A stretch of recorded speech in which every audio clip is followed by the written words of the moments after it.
Irmãos, vamos começar este momento de louvor e adoração ao nosso Deus. Vamos inicialmente curvar nossas cabeças em oração ao Senhor. Agradecemos, Pai, por essa noite em que o Senhor nos traz a este lugar para juntos adorarmos o Teu santo nome, para juntos louvarmos ao Senhor e também aprendermos mais da Tua palavra. E agradecemos, Senhor, porque o Senhor nos trouxe até aqui, porque o Senhor tem nos fortalecido, tem nos suprido, Pai, nossas necessidades, tem cuidado dos Teus servos, Pai, cada lar, cada família, e te pedimos que o Senhor venha prover, Pai, aqueles que estão necessitados de algo. E nesta noite, Senhor, queremos colocar diante de Ti nossa adoração, nosso louvor do santo nome, Pai, porque o Senhor é digno de todo louvor e adoração. Queremos reconhecer diante de Ti que somos pequenos, falhos e pecadores e que necessitamos, Pai, do Teu perdão, do Teu amor e da Tua graça. Somos gratos porque um dia o Senhor enviou o Seu Filho Jesus para morrer em nosso lugar e nos resgatar.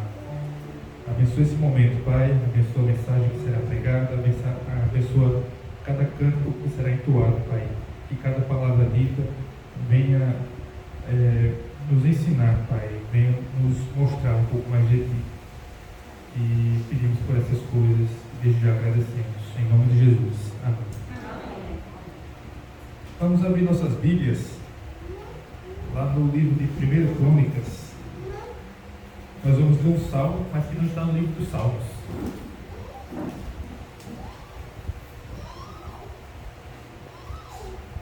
1 Crônicas, capítulo 16.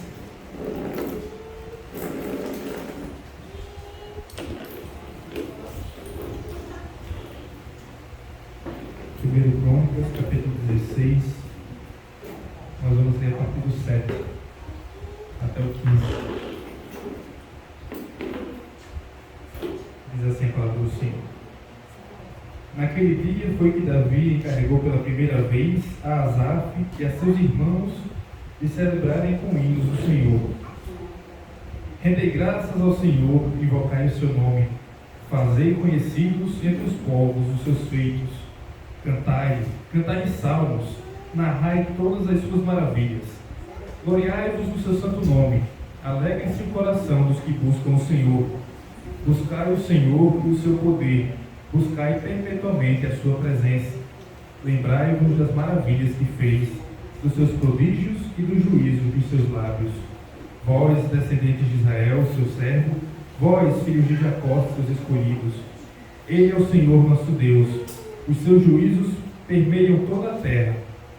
Lembra-se perpetuamente da sua aliança, da palavra que empenhou para 1000 gerações. Amém? Então, nesse momento, vamos louvar o Senhor, esse Deus que é todo-poderoso e que cumpre suas promessas.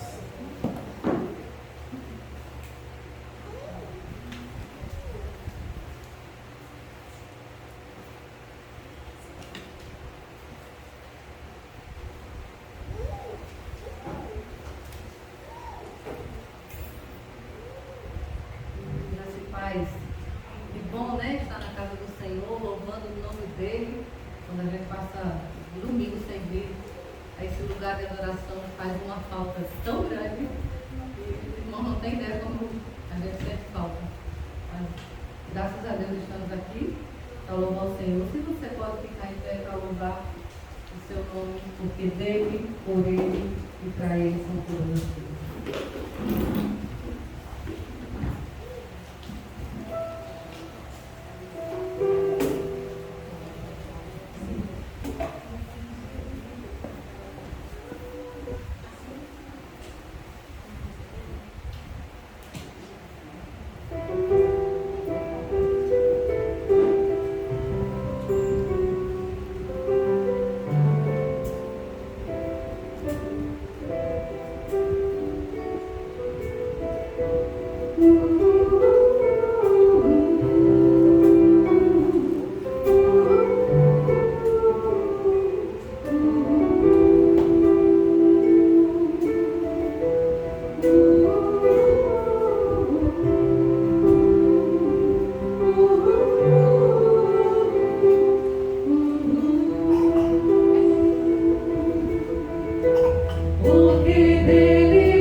prazer de adorar e dizer que amo ao Senhor.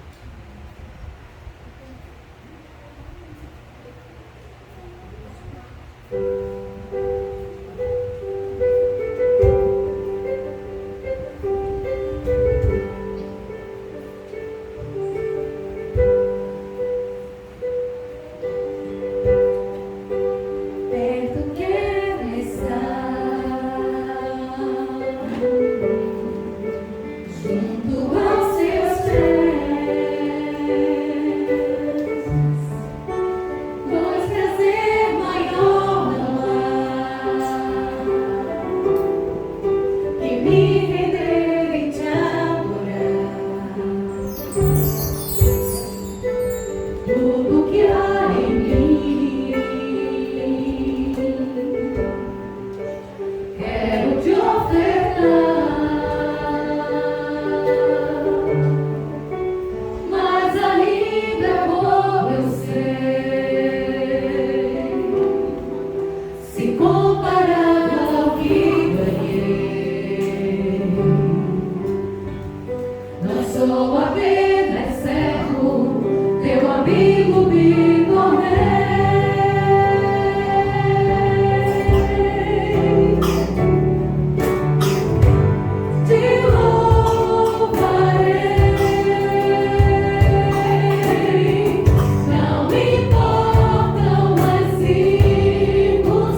Vamos fazer mais uma leitura, irmãos, agora lá no capítulo 8 de Romanos, do Novo Testamento.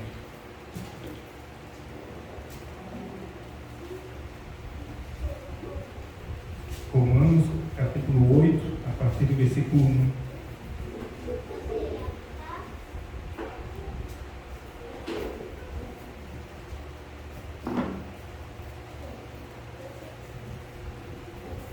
Romanos, capítulo 8, a partir do versículo 1. Agora, pois, já nenhuma condenação há para os que estão em Cristo Jesus, porque a lei do Espírito da vida em Cristo Jesus te livrou da lei do pecado e da morte.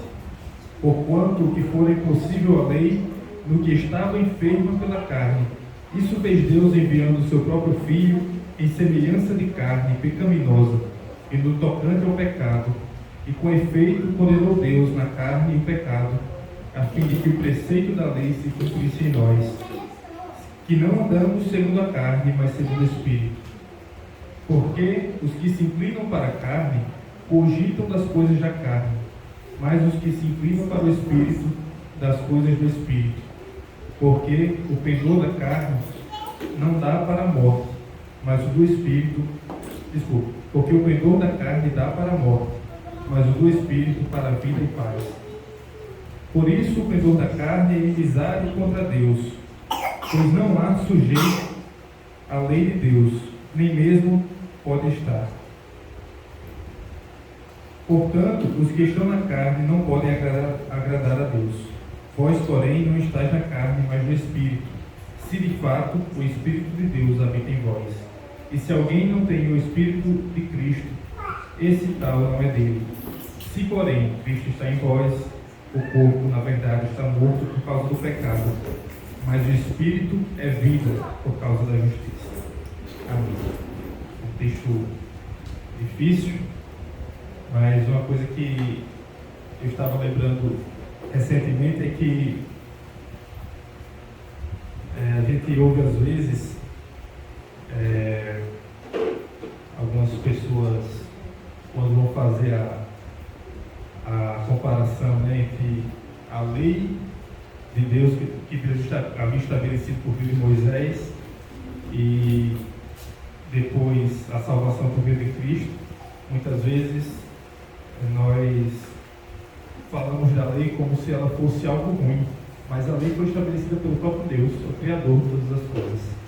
A verdade é que a lei, ela não tem o poder de salvar, porque Deus estabelece por meio dela os critérios de salvação, mas no final das contas nós percebemos que nós, por nós mesmos, não podemos cumprir tudo aquilo. E é por isso que Ele manda seu Filho Jesus para morrer por nós. Mas a lei, ela não é ruim, ela mostra o padrão de Deus, o padrão que só Cristo cumpriu quando veio a este mundo. Então vamos louvar esse Deus que nos salvou, né? E nos tirou o laço da lei para realmente nos presentear por graça a salvação por meio de Cristo Jesus.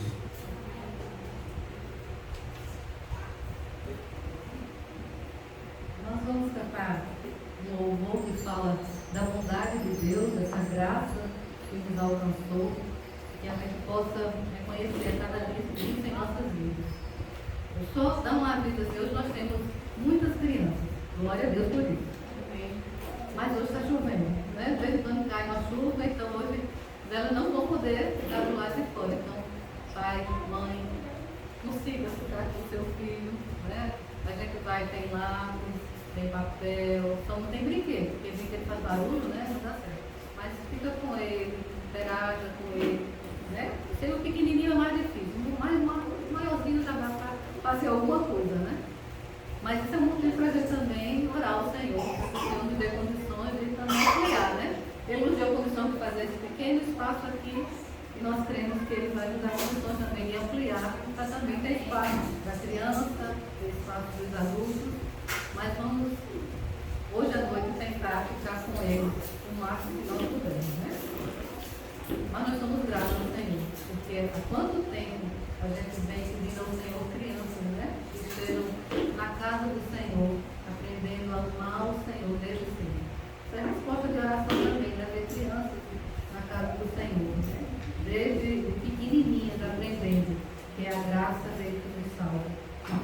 pena amar, que vale a pena entregar a nossa vida ao nosso Deus. O desafio precisa aprender dele sim. Vamos cantar a bondade de Deus. Vamos para a ideia. Tenha o slide.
Te amo, Deus,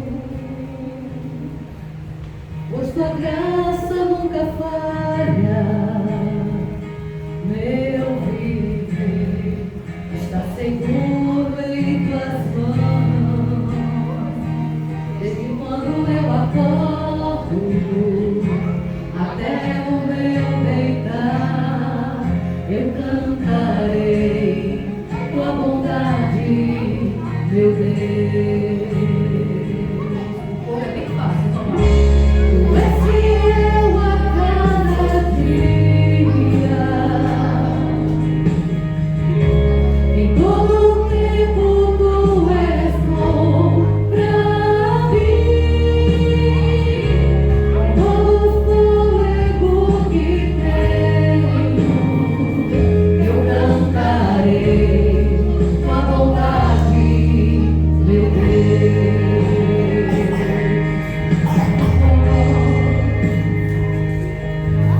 Tu me guias pelo fogo, na escuridão, e jamais me abandonas.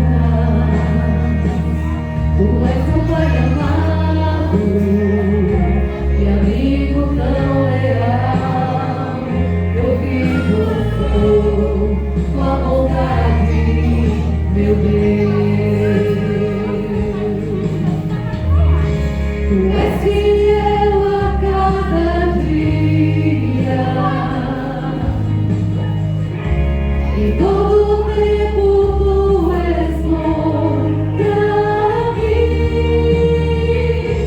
Com todo fôlego que tenho, eu cantarei tua bondade,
Então a gente não canta o Senhor, a gente não louva o Senhor só porque estamos bem. Nós louvamos o Senhor porque Ele é Deus, porque Ele é bom, porque a sua misericórdia dura para sempre. Que a gente precisa estar lembrando sempre que Deus é Deus, Ele tem o controle de todas as coisas, e Ele está aí soberano, agindo em nossas vidas, e a gente só tem que louvar Ele. E quando os dias forem maus, traga a memória do que o Senhor fez na sua vida. Principalmente porque Ele resgatou, né? Porque Ele nos salvou da morte eterna. Traga a memória, aquilo que traz esperança. E a maior esperança é essa, saber que a nossa vida não está limitada a essa vida de Deus. Amém?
Vamos orar pelas crianças também, né? Apesar E aí, dá de pra não fazer? terem a...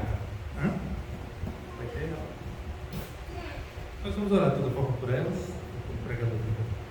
Te agradecemos, Senhor, por este momento que temos aqui, tua presença, por esses louvores que foram entoados, Pai, que falam da tua vontade, da tua graça, do teu amor, da justificação que o Senhor proporciona por meio de Jesus Cristo, a todo aquele que confessa o nome do teu Filho, Pai. E pedimos pela palavra que será ministrada, que o Senhor mova nossos corações a sermos gratos a Ti e a buscarmos mais o Senhor.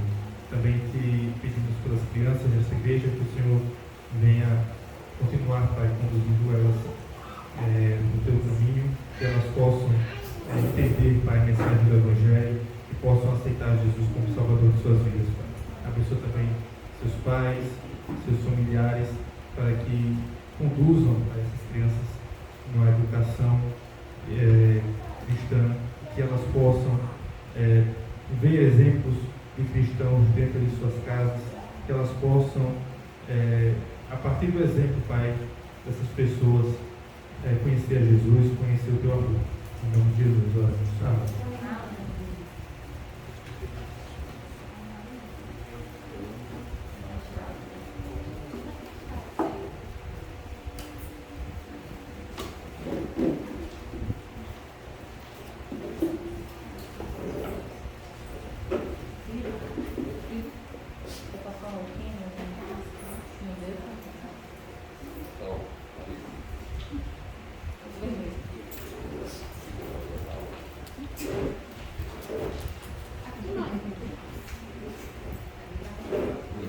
Oi, boa noite. Vamos abrir as nossas Bíblias lá em Romanos. Você deixa aberto lá no capítulo 12. Capítulo 12, a carta de Paulo aos Romanos. Certo? Você pode deixar aberto lá por um bom tempo.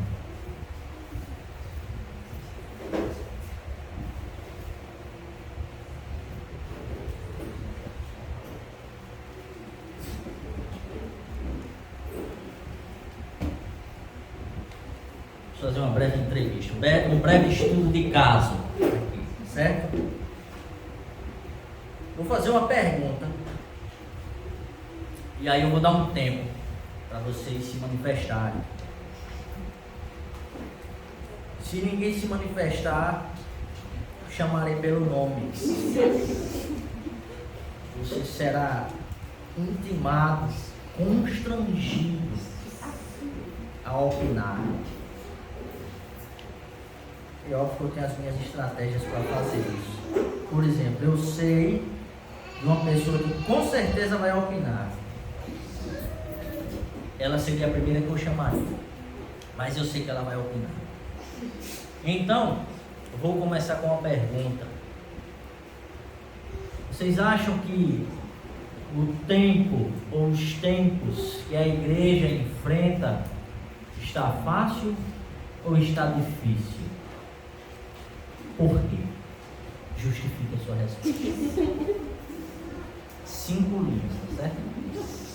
É a quantidade de linhas que você tem para justificar a sua resposta.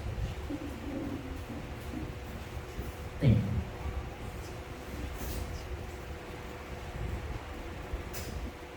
Acabou o tempo, eu vou chamar o nome, já que ninguém se manifestou.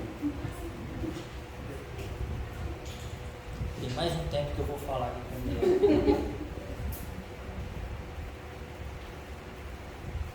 Quem quiser se manifestar, levanta a mão, né?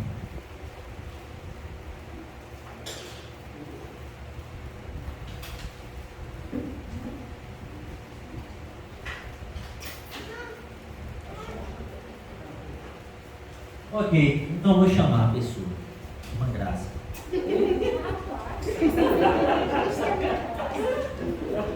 Uma graça. Você é muito participativa. Por favor, não deixe de participar hoje. O que a senhora acha? Eu acho que tem situações em que parece estar mais difícil, né? Mas a gente olhando lá para o início da igreja, a gente vê que lá está mais difícil. Pelo menos aqui no Brasil,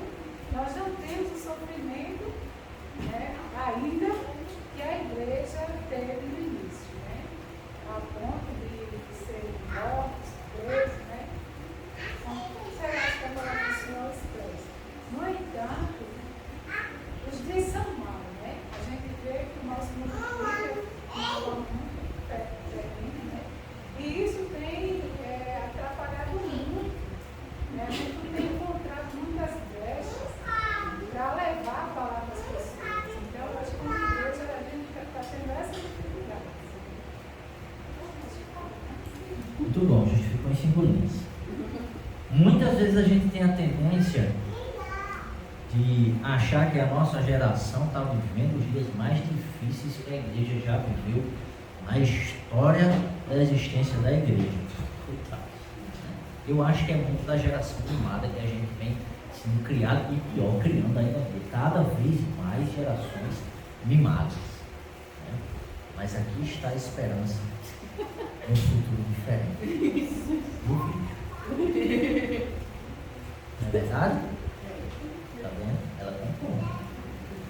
Mas muitas pessoas têm essa ideia de que a nossa geração tem vivido os piores tempos. Os piores tempos. E talvez esse seja um ponto que contribui para outra pergunta que eu vou fazer. Como é que vocês acham em relação agora à igreja? Vocês acham que a igreja tem sofrido influências do mundo? Ou a igreja tem mais influenciado o mundo do que o mundo a igreja? Ou pelo menos, agora eu estou falando da igreja num sentido amplo, tá certo? Geral. Porque a igreja verdadeira, a igreja fiel ao Senhor, ela certamente influencia, ela não serve. Mas estou falando a todos aqueles tipos de pessoas que dizem, não, eu faço parte da igreja. Vocês acham que o mundo tem influenciado a igreja? Sim. Por quê? Não por quê? Comentem.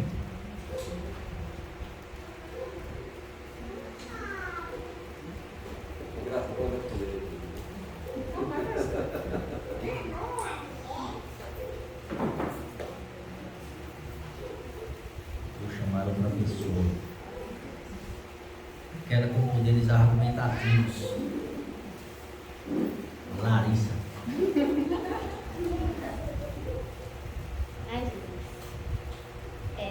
Eu acho que a gente está sendo mais influenciado do que influenciando. Não só em questão de princípios, comportamentos, mas a ponto de também chegar a dizer que a Bíblia não tem o mesmo valor que outros livros, que outros pensamentos. Eu acho que a gente está se deixando levar. Ok. O pior é que isso tem muito de verdade. Concorda ou não concorda, Dalila? Você ouviu o que a irmã Larissa disse? Concordo. Mas aqui não é simplesmente concordar. Eu concordo por Porque, de fato, a gente tem visto ao longo do tempo até que a mensagem do Evangelho tem sido, às vezes, deturpada por algumas pessoas que se dizem, né? Tem conceitos que vão além do Cristo para a salvação. Isso demonstra, de certa forma, o quanto o mundo tem influenciado também, mais talvez do que a igreja. É verdade.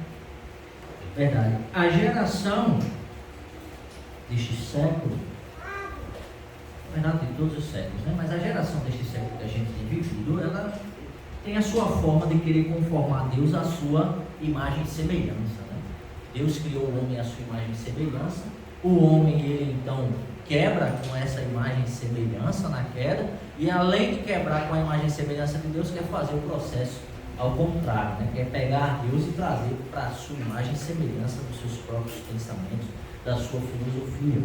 E aí nós vemos que a geração de hoje, ela constrói valores, princípios e ideias, e vemos então que muitas pessoas que fazem parte da igreja, talvez eu tenha esperança que algumas de fato façam parte verdadeiramente da igreja, estão em um momento de ilusão, caíram nesse ponto ilusório da geração mundana, e eu creio que pela fé Deus abrirá os olhos delas novamente, elas reconhecerão o seu erro.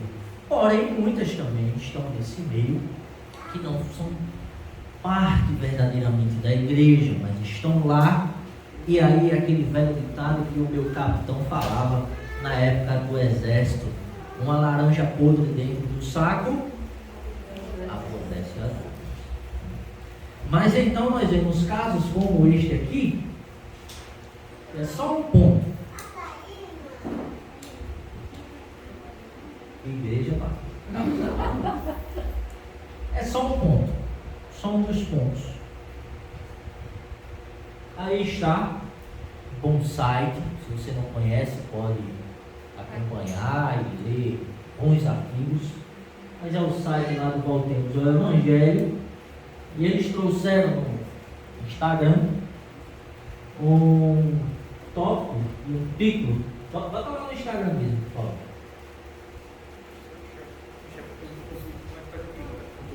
Olha essa setinha ali na tela. Vou clicar. Olha que fácil. Peraí. Que vai facilitar. Pronto. Não troque seu filho por um pet. Nós temos vivido na geração dos pets, né? Não, Sofia? Já imaginou, Daniel e Mônica, que a gente vai ter Sofia não, que é um cachorro. Agora, antes, né, de continuar, porque a gente sabe que sempre tem, né? Hoje em dia a gente tem que explicar as coisas, senão nós somos homens técnicos, né? É verdade também que muitas pessoas vivem situações e contextos diferentes. Tem pessoas que infelizmente não podem ter filhos. É verdade? Fazer o quê? Tem pessoas que de fato não têm condições por N motivos e às vezes motivos louváveis.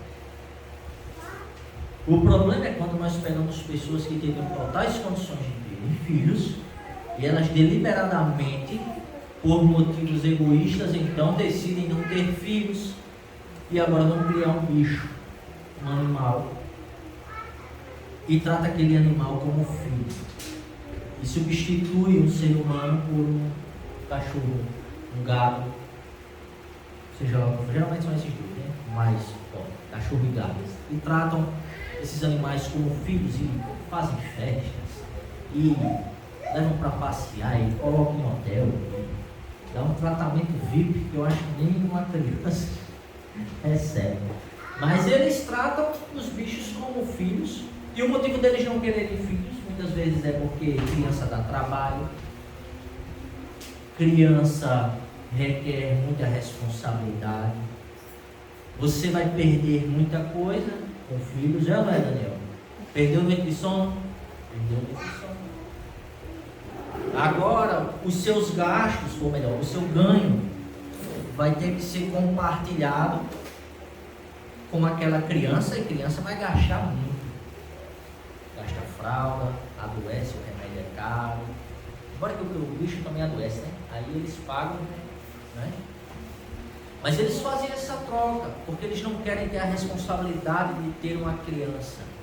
Eles querem ter a sua vida de viagem, de curtição, de gastos. Você não pode, Daniel e Mônica vai viajar para São Paulo, vai deixar a Sofia sozinha em casa, bota lá a comida, aquelas papinhas feitas lá dentro de um potinho e vai embora. Querem que Sofia desse tamanho se levanta da cama e vai lá comer. É óbvio que isso não vai acontecer. Mas um cachorro não, enche lá o prato de ração, o cachorro vai lá sozinho, come. Pronto, estamos despreocupados. Mas está aí, o Voltemos ao Evangelho lança isso. Eu vou ler o que está ali rapidinho, certo?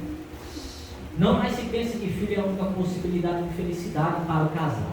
Ressalta a psicóloga Cássia Alves em matéria da BBC News. Depois a gente tem que, eu estou citando nomes, vai que depois é um processo.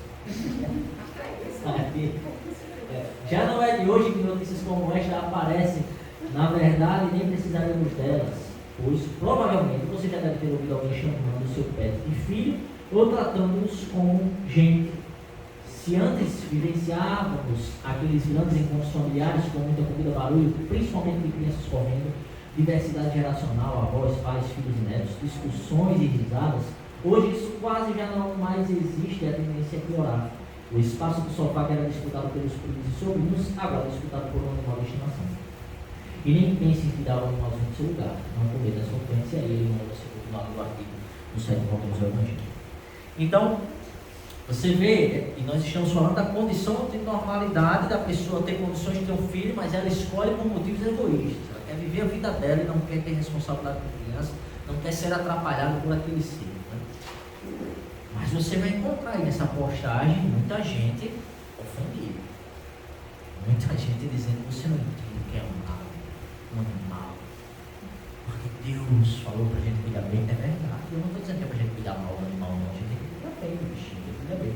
Agora, colocar ele no mesmo patamar do homem, do ser humano, daquele que recebeu o diferencial na criação, porque quem recebeu a imagem e semelhança de Deus foi o homem e a mulher.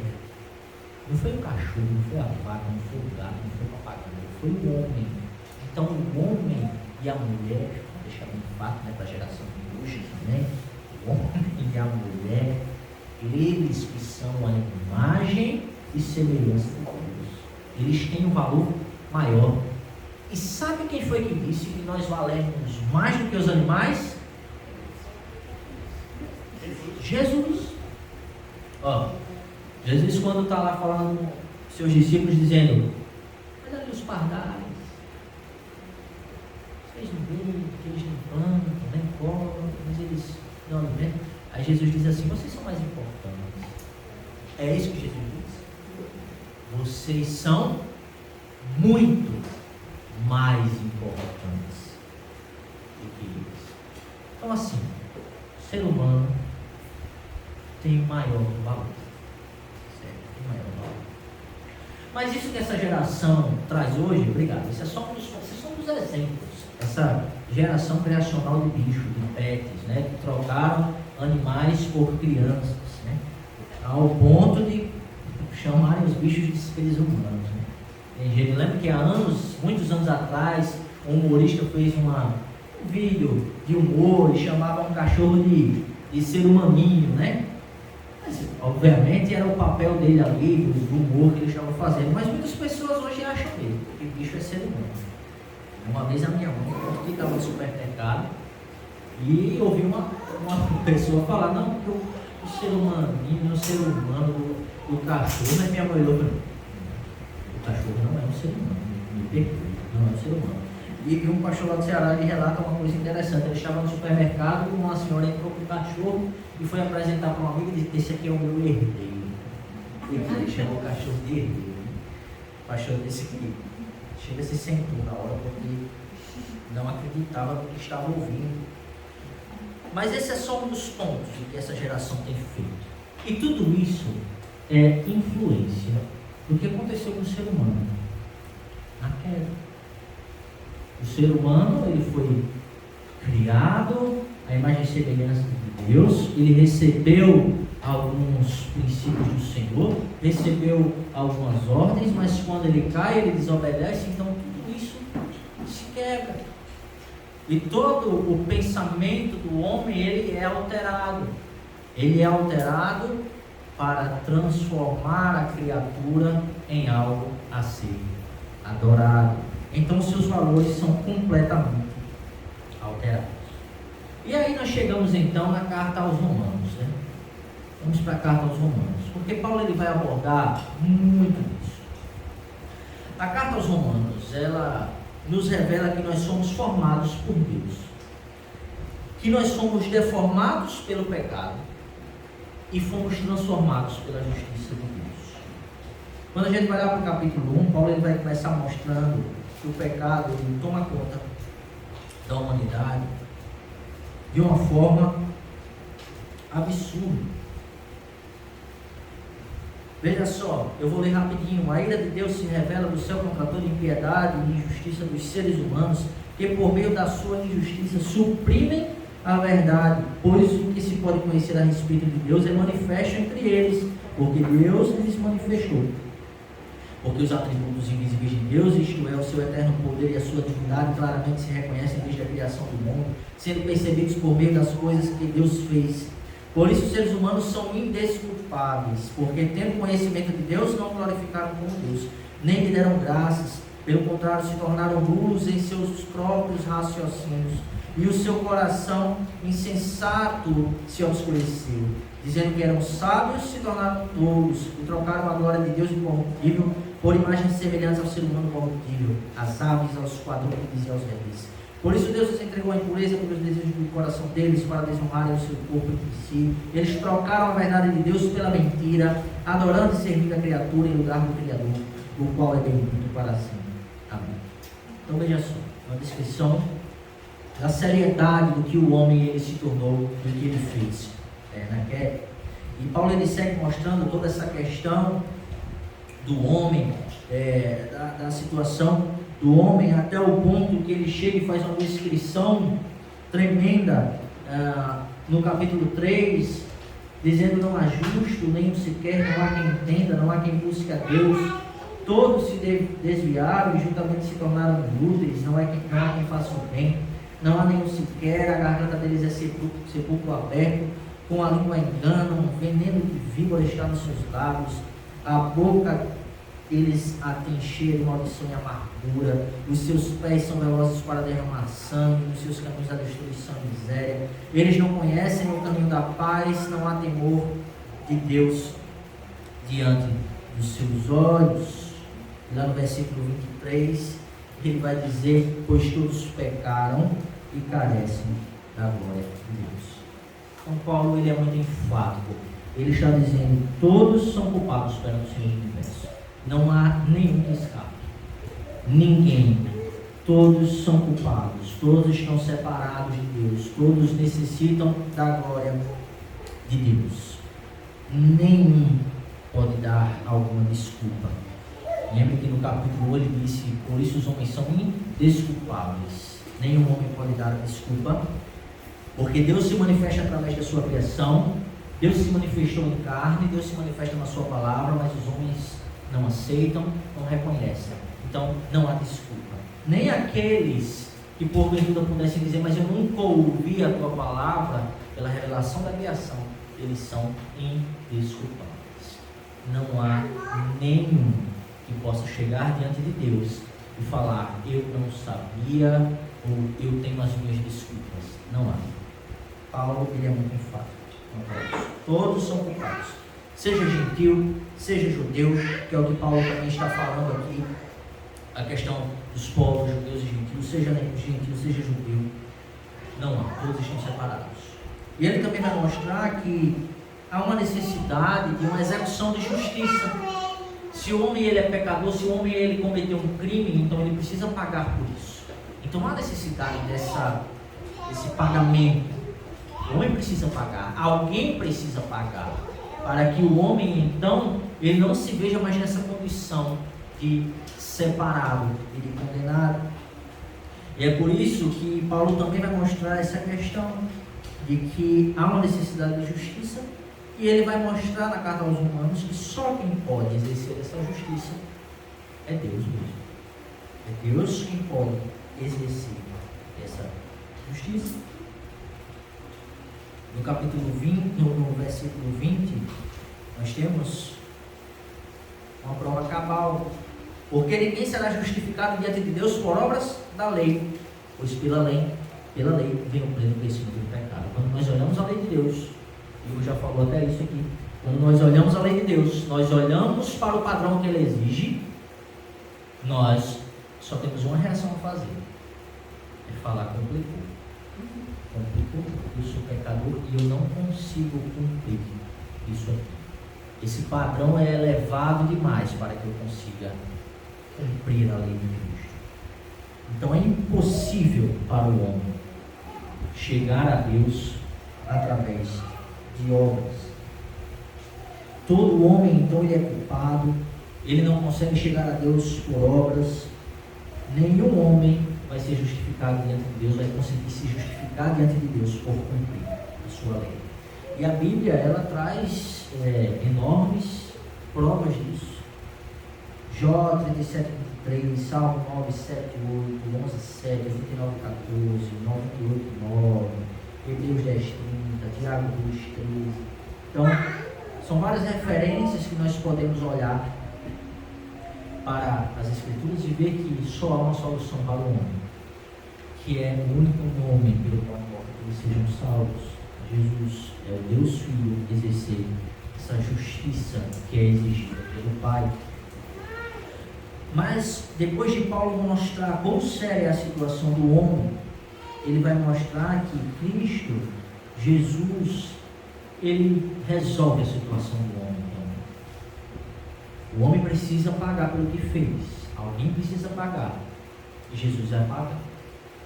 Jesus paga pelo mundo. Ele mostra que Deus proveu então a justiça que era exigida para que o homem saísse da sua condição de perdição e separação de Deus. E que é o próprio Deus que faz isso na pessoa do seu Filho, Jesus Cristo. Veja só no finalzinho do versículo 4, do capítulo 4, ele vai dizer, olha só, a nós que cremos naquele que ressuscitou dentre os mortos a Jesus, nosso Senhor, o qual foi entregue por causa das nossas transgressões e ressuscitou para a nossa justificação. O juízo exigido foi realizado, mas na pessoa de Jesus. E é aí, então, que Paulo inicia agora o capítulo 5, falando assim, olha, justificados, pois, mediante a fé, temos paz com Deus, por meio do nosso Senhor Jesus Cristo. Ele está mostrando agora qual é o efeito conclusivo da justificação dada por Deus ao homem. Nós agora temos paz. Se antes nós éramos inimigos, foi o que nós vimos no capítulo 1, nós éramos inimigos, agora nós somos reconciliados e então temos paz com Deus. Nós agora temos a nossa situação alterada, nós temos a nossa situação mudada. E aí talvez haja um entendimento falho de algumas pessoas quanto à seriedade dessas questões. Me parece que muitas vezes as pessoas têm a ideia de que alguém é inocente nesse jogo. Parece que alguém é inocente. Os crentes, né, são inocentes. O crente lá, o bichinho inocente, o bichinho inocente. Mas não é não. Eu, assim como todos aqueles que professam a Cristo como Salvador, fomos tão culpados quanto todos os que estão descritos aqui até o capítulo 4, até o capítulo 3 de Romanos. Nós estamos incluídos aqui, nessa descrição primária de Romanos. Nós somos, ou éramos, graças a Deus, nós éramos tudo isso que Paulo descreveu: inúteis, tolos, assassinos, nossos pés fogem da paz. Nós cabemos nessas descrições. Até Jesus, então, reverter a nossa situação. Nós deveríamos pagar também pelo que cometemos. Havia uma necessidade de uma justiça ser exercida sobre nós. Essa justiça foi exercida sobre nós, mas em quem? Em Jesus. Jesus recebe o nosso juízo. O juízo que era para ser meu, o juízo que era para ser seu, vai em Jesus Cristo. Então não tem inocente na jogada. Todo mundo era culpado. A questão é que Jesus já recebeu a culpa por aqueles que depositam a fé nele. E aí entra uma questão muito importante. Se Jesus pagou por aqueles que creem nele, quem não crê vai ter que pagar. Essa é a verdade bíblica. O juízo é necessário. Não tem como fugir. O juízo é necessário. Enquanto há tempo, que o juízo que é necessário seja colocado em Jesus Cristo, que você possa reconhecer isso enquanto há tempo, que você possa ter isso enquanto há tempo, porque depois da morte, aí não tem mais jeito, o juízo vai ter que ser pago. E louvado seja o nosso Senhor Jesus Cristo por essas palavras: justificados, pois, mediante a fé, nós temos paz com Deus, por meio do nosso Senhor. Ele é o nosso proprietário, agora Ele nos garante uma herança. Paulo ele vai falar isso lá em Efésios. Jesus, o Deus encarnado, a segunda pessoa da Santíssima Trindade, e Cristo, o Messias ungido. São verdades maravilhosas. Mas perceba que, mesmo depois de Paulo falar como Deus justifica o homem por meio da fé no sacrifício de Jesus, ele ainda coloca uma bênção extraordinária para aqueles que confiam nessa promessa maravilhosa. Uma coisa era simplesmente Paulo falar assim: olha, alguém precisa pagar, existe a necessidade de justiça. Tudo bem, Jesus pagou. Ok, Jesus pagou. Está quitado, está quitado. Essa dívida. Agora, cuidado, porque se de repente na sua jornada você cometeu algum pecado, aí complica a sua vida e Jesus só morreu uma vez, então cuidado para você não perder. Não, Paulo ele traz uma verdade maravilhosa que está em Romanos capítulo 8, que foi lido hoje à noite. Depois que nós somos justificados e reconciliados com Deus por meio de Jesus Cristo, Paulo agora está dizendo, e tem mais uma coisa: o juízo foi satisfeito, Jesus pagou por você, e agora, pois, já não existe nenhuma condenação para os que estão em Jesus. Além de Cristo resolver a nossa situação, Ele ainda nos garante que essa situação foi resolvida de uma vez por todas. Não há como ela voltar. Já não há mais condenação para aqueles que estão em Cristo Jesus. Nós estamos agora em uma situação oposta àquilo que os homens vivem nos 3 primeiros capítulos de Romanos. Aqueles que agora há uma condenação e uma ira sobre eles, o evangelista João fala isso, né? Aqueles que não creem no Filho, sobre eles permanece a ira de Deus. Então, sobre estes que permanece a ira de Deus, para aqueles que estão em Cristo, agora já não há mais condenação. Porque a ira de Deus foi em Jesus Cristo que nos reconciliou com o Pai. É por isso que Paulo vai falar aquela doxologia maravilhosa no final do capítulo 8. Que diremos então à vista destas coisas? Se Deus é por nós, quem será contra nós? Aquele que não poupou o seu próprio Filho, mas por todos nós o entregou, será que não nos dará graciosamente com ele todas as coisas? Quem tentará acusação contra os eleitos de Deus? É Deus quem os justifica. Quem os condenará? É Cristo Jesus quem morreu, ou melhor, quem ressuscitou, o qual está à direita de Deus e também intercede por nós. Quem nos separará do amor de Cristo? Será a tribulação, ou a angústia, ou a perseguição, ou a fome, ou a nudez, ou o perigo, ou a espada? Como está escrito, por amor de ti somos entregues à morte continuamente, fomos considerados como ovelhas para o matador. Em todas estas coisas, porém, somos mais que vencedores, por meio daquele que nos amou. Porque eu estou bem certo de que nem morte, nem a vida, nem os anjos, nem os principados, nem as coisas do presente, nem do porvir, nem os poderes, nem a altura, nem a profundidade, nem qualquer outra criatura poderá nos separar do amor de Deus que está em Cristo Jesus, nosso Senhor.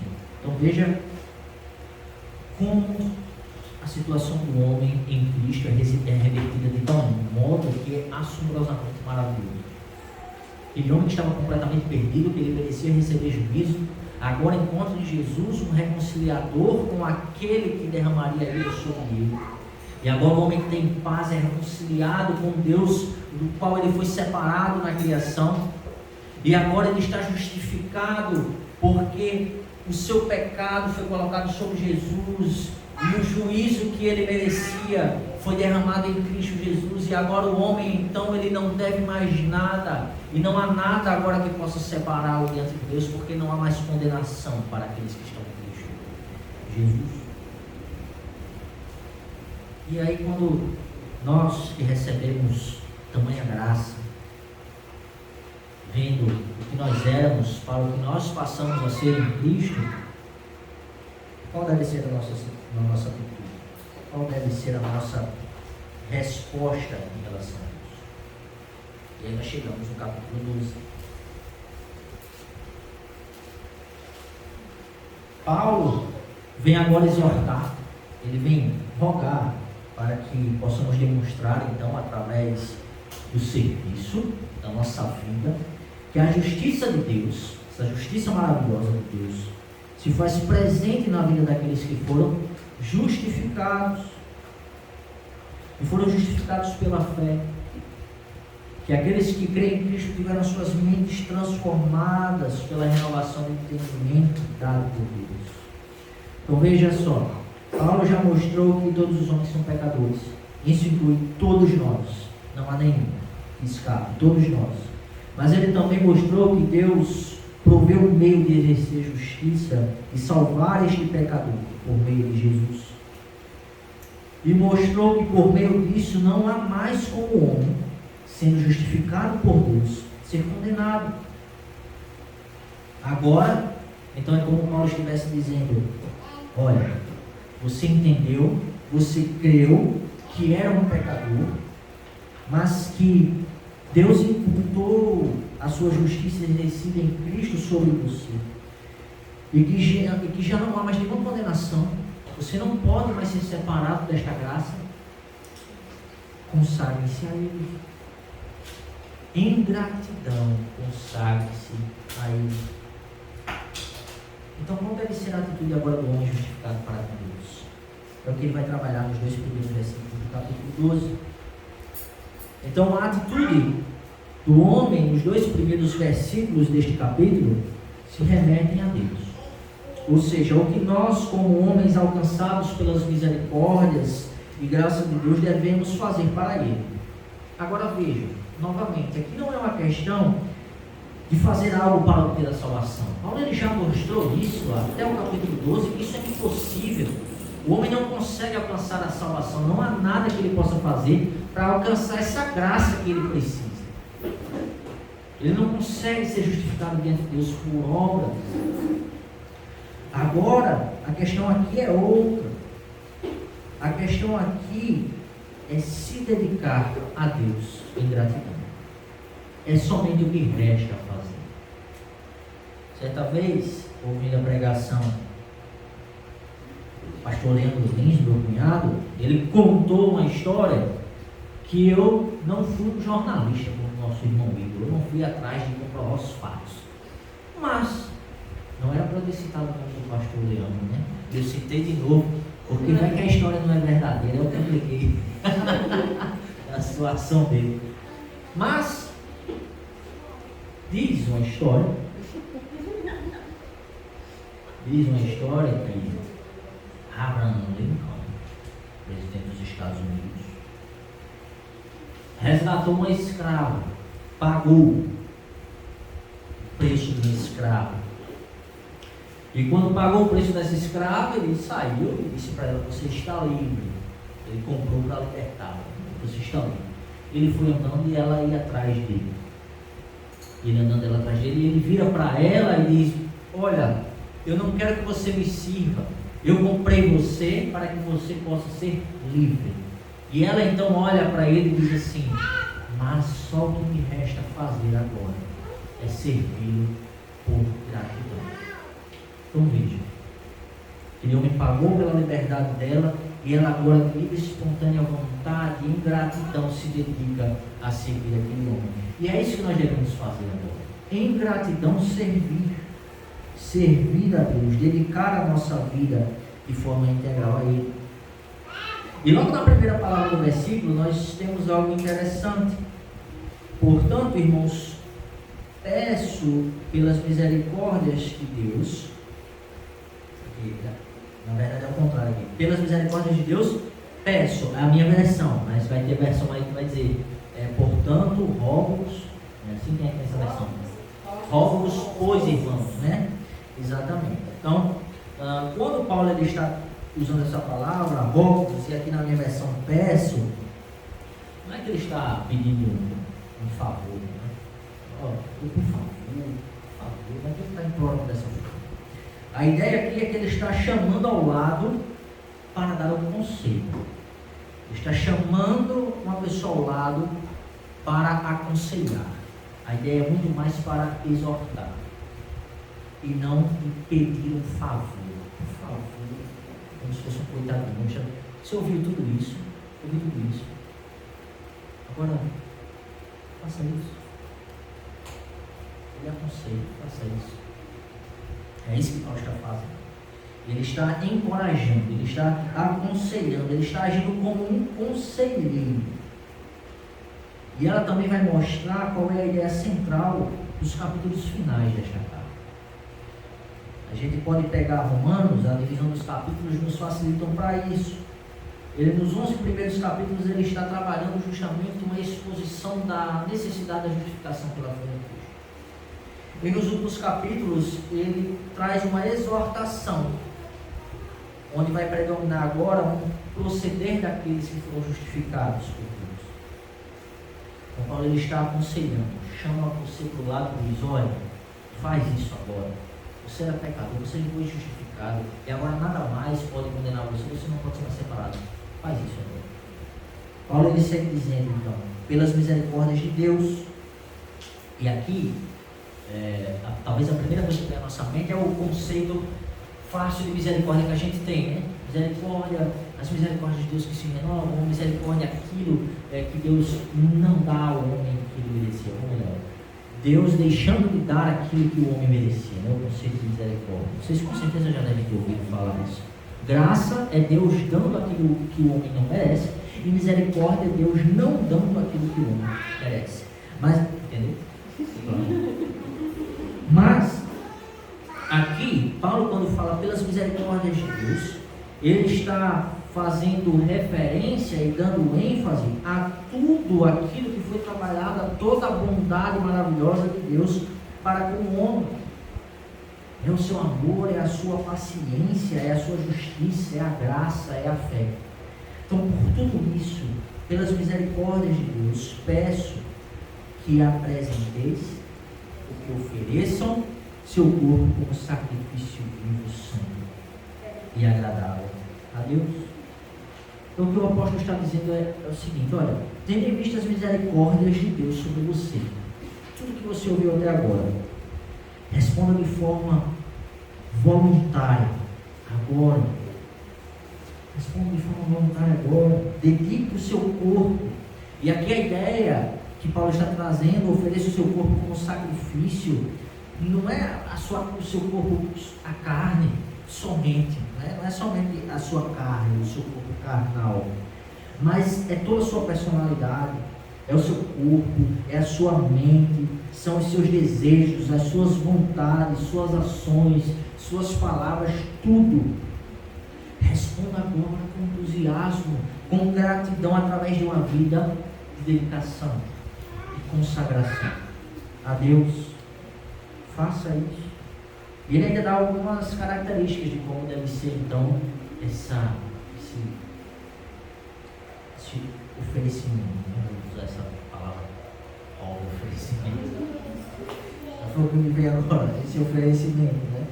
Ele traz algumas características. Deve prover da nova vida, olha só, como sacrifício vivo. Paulo fala em Efésios que antes nós éramos o quê? Nós estávamos o quê? Mortos nos nossos delitos e pecados, mas agora nós recebemos vida. Então que esse sacrifício seja vivo, venha de uma nova vida, seja de uma forma santificada, um sacrifício santo. E aqui é o contraste desses dois homens que são apresentados em Romanos. O homem antes de Deus, que é um ímpio, é um impuro, e aquele que agora foi lavado e remido pelo sangue de Jesus Cristo, está purificado, foi regenerado. Então que a sua vida seja apresentada santificada, e que acima de tudo agrade a Deus. Que ela agrade a Deus. E ele vai terminar dizendo: este é o culto racional de vocês. E aqui existem duas possibilidades para essa parte, e este é o culto racional de vocês. A primeira é que Paulo vivencia um contexto onde, para o povo judeu, aqueles que se achavam que podiam ser justificados pelas obras da lei, para o povo judeu era muito comum e fazia parte da sua mente a ideia do sacrifício, os sacrifícios que eram oferecidos a Deus, né? Nós vimos isso muito no Antigo Testamento, mas os judeus, durante muito tempo, até ainda na vida de Jesus, ofereciam sacrifícios ainda, né? Então, a ideia do sacrifício para o perdão de pecados, né? Eles matavam um animal, eles sacrificavam aquele animal. Então, é como se uma das possibilidades é que Paulo possa estar dizendo: olha, esse é o culto espiritual de vocês. Agora não existe mais necessidade de se matar animais. Hebreus, o autor de Hebreus fala isso, né? Jesus Cristo, ele fez isso de uma vez por todas. Ele foi um sacrifício suficiente de uma vez por todas. Agora faça um sacrifício espiritual, tenha uma vida voltada para Deus. Negue-se a si mesmo, abra mão das suas vontades, dos seus desejos, viva para Ele. E a outra é que Paulo tem construído uma argumentação lógica em Romanos. Capítulo 1, olha só, os homens estão separados de Deus. Capítulo 3, por isso todos pecaram. Há necessidade de juízo. Capítulo 5, mas agora justificados pois. Capítulo 8, hoje não há mais condenação.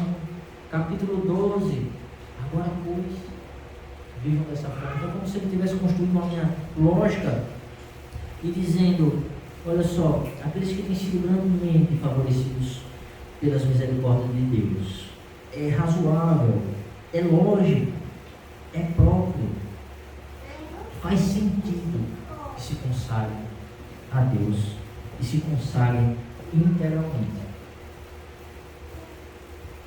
Seja qual for a ideia, se for um sacrifício espiritual, uma vida dedicada, ou se for essa construção lógica, o fato é que nós devemos viver integralmente em gratidão a Deus.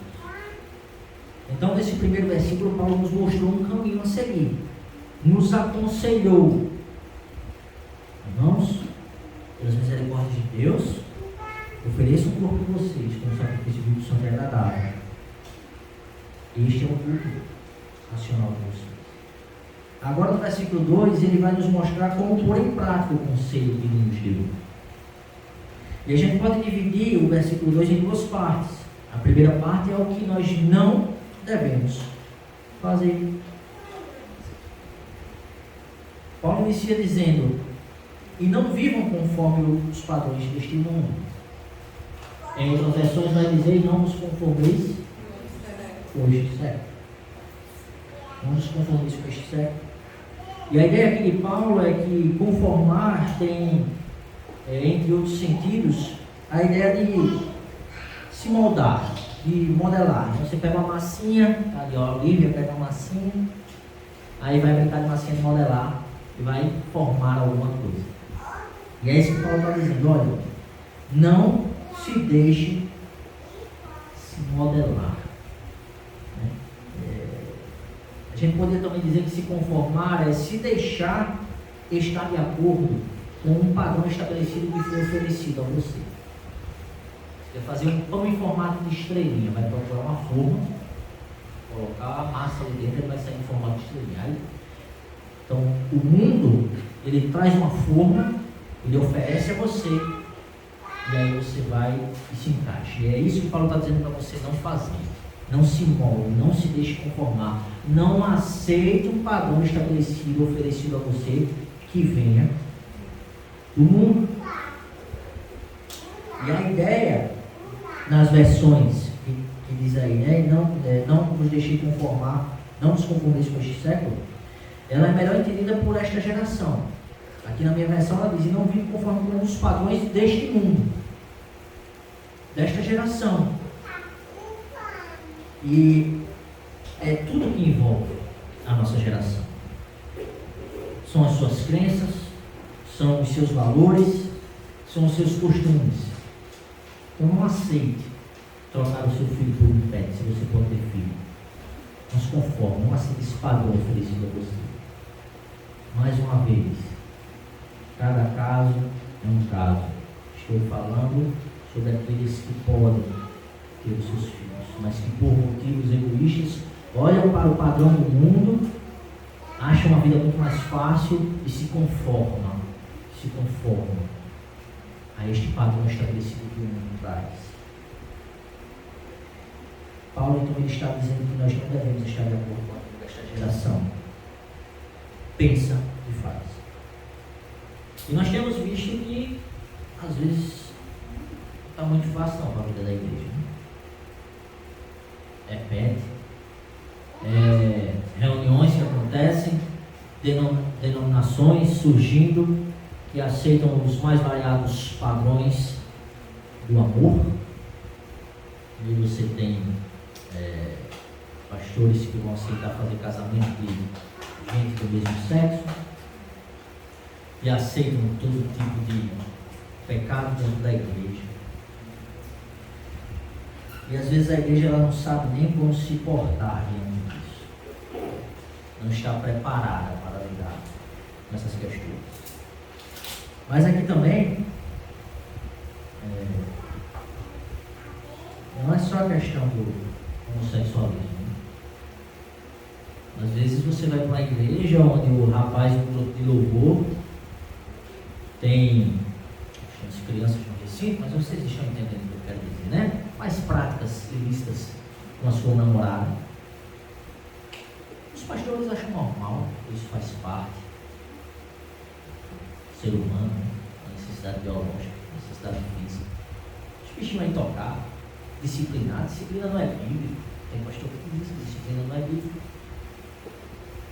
Então você vê que não é uma questão de só com o homossexual, é com o hétero também, e tem uma vida que vai contra os padrões bíblicos.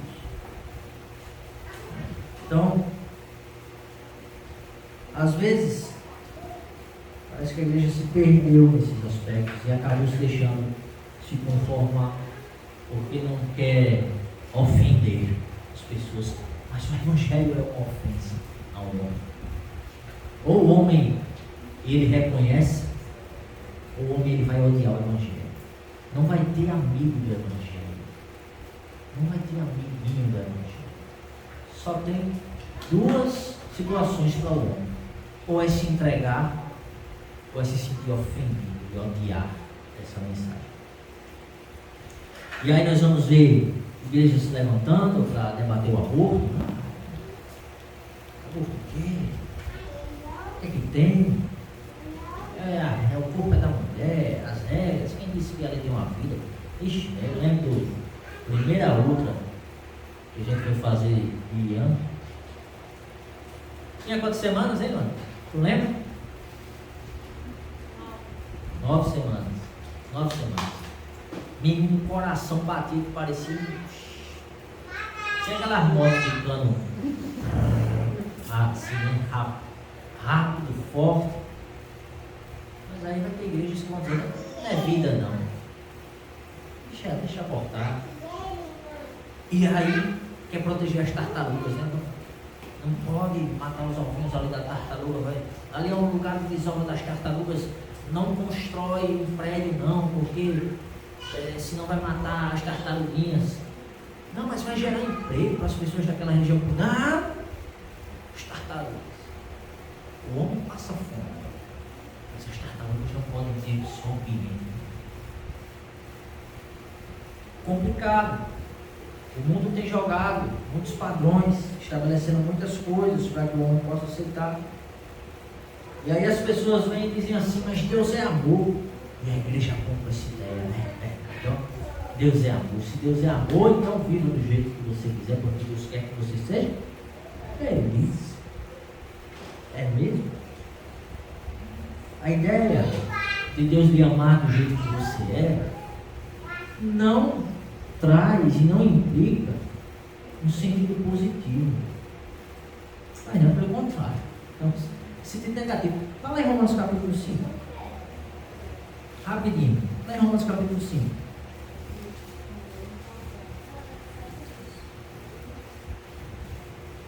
Olha só. Versículo 6. Porque Cristo, quando nós ainda éramos fracos, morreu a seu tempo pelos ímpios. Dificilmente alguém morreria por um justo. Embora por uma pessoa boa, alguém talvez tenha coragem para morrer. Existe alguém bom? Paulo já disse isso. Não há ninguém. Versículo 8. Mas Deus prova o seu amor, seu próprio amor para conosco, pelo fato de Cristo ter morrido por nós quando ainda éramos pecadores. Jesus lhe amou do jeito que você é verdade. Ele lhe ama do jeito que você é verdade. Mas você é o quê? Ímpio, pecador. Você não é bom. Ele não morreu, ele não ama você do jeito que você é, como se isso fosse uma coisa boa. Ele ama você do jeito que você é, você sendo um pecador, miserável, um traste, podre, imundo, indigno de estar na presença dele. Foi assim que ele amou, do jeito que você é. Mas ele amou assim para mudar a sua situação, não para lhe deixar do mesmo jeito. E olha só, logo muito mais agora, sendo justificados pelo seu sangue, seremos por ele salvos da ira. Porque se nós, quando inimigos, fomos reconciliados com Deus mediante a morte do seu Filho, muito mais, estando já reconciliados, seremos salvos pela sua vida. Então veja que a condição do homem, quando Deus o amou do jeito que ele era deplorável. Ele era inimigo. E Deus amou você do jeito que você é, para lhe reconciliar, para fazer você deixar de ser inimigo. E como é que a gente faz isso agora, depois da obra de Cristo? Oferecendo os nossos corpos como sacrifício vivo, santo e agradável. É abrindo mão das nossas vontades e dos nossos desejos. Isso aqui vale para todo homem, viu? Não é só para o homossexual, mas para heterossexual também. Porque muitas vezes a gente tem essa ideia de colocar o homossexualismo como um pecado supra-sumo, né? Lá bicho, o pior pecado, né? Deus quer mudar a homossexualidade daquela pessoa, mas ela quer restaurar a heterossexualidade do outro também. Então, nós temos que pensar um pouco nisso, no que Paulo está nos dizendo aqui. Não se deixe conformar, não aceite os padrões estabelecidos pelo mundo que é jogado para você.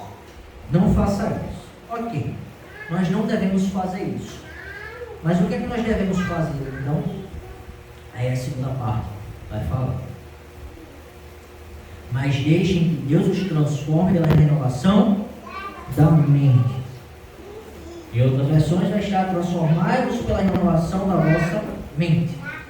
E o ato de transformar-se aqui não é algo que a gente faz por nós mesmos ou por nossas próprias forças, mas ela é uma ação do Espírito Santo. Ela acontece de dentro para fora. Não sou eu que puxo, mas é que vem de dentro para fora. Nós não nos conformaremos a este mundo, mas nós seremos alterados. Nós passaremos de um estado para outro, de uma condição para outra. O homem justificado por Deus, então ele deve estar refletindo em seu exterior a mudança que ocorre no seu interior. E é interessante também que a ideia dessa palavra aqui mas deixe que Deus os transforme, ou transformai-vos. Ela não é algo que você se transforma hoje e amanhã já se transformou, acabou e passou. Ou que você se transforma hoje e amanhã você se conforma com o mundo. É um dia na igreja você vai refletir um caráter de um crente, mas no outro dia, até nas redes sociais, você vai estar defendendo os padrões e valores que o mundo traz. É um transformar-se diário. O verbo utilizado aqui é um transformar-se diário, contínuo. Continuamente você deve estar refletindo esse caráter. Você deve estar sendo transformado. E isso não exime o homem de sua responsabilidade. É uma ação que Deus faz, mas você tem a sua responsabilidade. É por isso que, na minha versão aqui, Paulo está dizendo: mas deixem que Deus os transforme. Abra um espaço para isso. É a soberania de Deus andando em conjunto com a responsabilidade do homem. Você tem que fazer sua parte. E para que essa transformação ocorra, você deve estar atento a isso, para que o Espírito Santo ele transforme os nossos pensamentos, para que se desfaça aquilo que nós pensávamos anteriormente como mundo, e que agora se remove conforme aquilo que Deus quer. E só há uma forma disso acontecer, é através da palavra, leitura da palavra de Deus, meditação nas Escrituras. Deixe que Deus os transforme pela renovação da vossa mente. Leiam a palavra e Deus vai estar renovando e transformando a vossa mente. E Paulo, ele vem mostrar o resultado magnífico, então, dessa vida transformada, de uma mente que está sendo renovada dia a dia pelo poder do Espírito Santo. Ele vai dizer, para que possam experimentar qual é a boa, agradável e perfeita vontade de Deus. É através dessa mente renovada, pelo ensino da palavra de Deus, que nós vamos poder compreender a vontade do Senhor de forma completa. Para termos uma vida de sacrifício vivo, transformada em totalidade, que traga então a glória de Deus. E talvez a melhor ideia que Paulo está dizendo aqui, olha, para que vocês possam experimentar qual é a boa, agradável e perfeita vontade de Deus, talvez na nossa mente a gente pense que é vivendo dessa forma que a gente vai descobrir a vontade de Deus, mas me parece que o que Paulo está dizendo aqui, olha, vocês vão entender dessa forma, sendo transformados diariamente, tendo a mente renovada, vocês vão entender qual é a vontade de Deus e o que é que Ele quer que vocês façam, que é aquilo que é bom, agradável e perfeito aos olhos dele. E é assim que a vida daqueles que foram justificados por Deus tem que ser. Porque nós estávamos numa condição de inimigos, mas nós somos reconciliados. E o tratado de paz foi eterno. Esse tratado não vai ser quebrado para aqueles que estão em Jesus Cristo. Agora só nos resta dedicar a nossa vida em gratidão ao nosso Deus, abrindo mão de nós mesmos e vivendo inteiramente para a glória dele, fazendo aquilo que é bom, aquilo que é agradável e aquilo que é perfeito, que nós podemos encontrar nas Sagradas Escrituras, lendo, praticando e vivendo para a glória de Deus. E aí o que é que nós vamos demonstrar a essa geração quando ela chegar com os seus padrões estabelecidos e nos oferecer? Nós vamos nos conformar, vamos mostrar que nós fomos alterados daquela forma. Nós fomos transformados pelo que Deus fez. E agora oferecer para eles agora um padrão estabelecido. E é um padrão que nem mesmo nós podemos alcançar. Mas há alguém que consegue nos encaixar, porque nos coloca em Jesus Cristo. E assim nos torna justos diante de Deus. Que Deus possa nos dar força, sabedoria e a orientação necessária para que a gente não se deixe conformar com as coisas deste mundo, mas que possamos passar a influenciar mais do que sermos influenciados. Confiamos sempre no poder do Espírito Santo que está em nossas vidas. Maravilhoso Deus, nós somos gratos ao teu santo nome, pela obra redentora de Cristo Jesus, pela sua graça derramada em nossas vidas, pelo sacrifício do nosso Senhor, que de uma vez por todas pagou os nossos pecados de uma forma tremenda, que nos garante, Deus, que nada poderá nos separar do teu amor, que não resta mais nenhuma condenação para aqueles que estão seguros no Senhor. E te louvamos por isso, que a nossa vida agora seja voltada para o Senhor, em gratidão que o Senhor possa receber, Deus, a nossa obediência, a nossa serventia, e que a partir disso tu nos torne úteis, Deus, para este mundo e para o teu serviço, para que possamos então trazer glória ao Senhor, para que as pessoas olhem para nós e possam glorificar o teu nome, e que essa geração possa reconhecer que é um padrão mais elevado, e que este padrão, nosso Deus, pode ser encontrado em Cristo Jesus, que abriu o caminho e nos trouxe um novo acesso ao Pai. Senhor, nos perdoe os pecados e que possamos viver inteiramente para a tua glória, que o Espírito nos capacite para isso. Em nome de Jesus. Amém.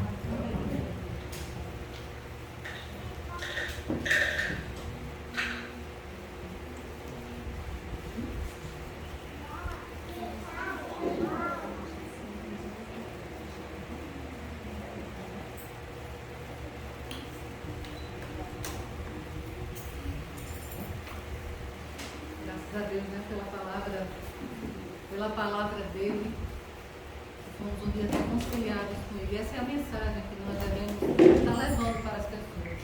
Né? Reconciliar-nos já com Deus. Nós fomos reconciliados.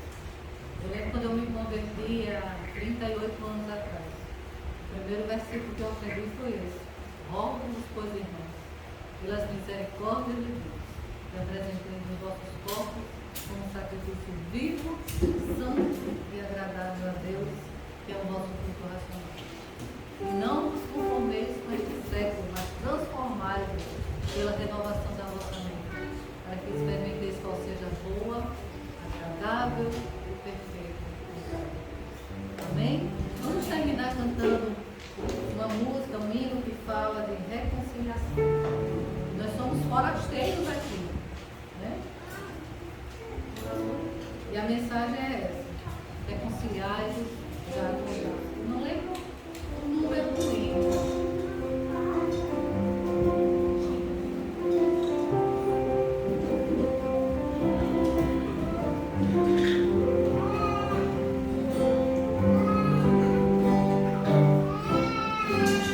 Sou forasteiro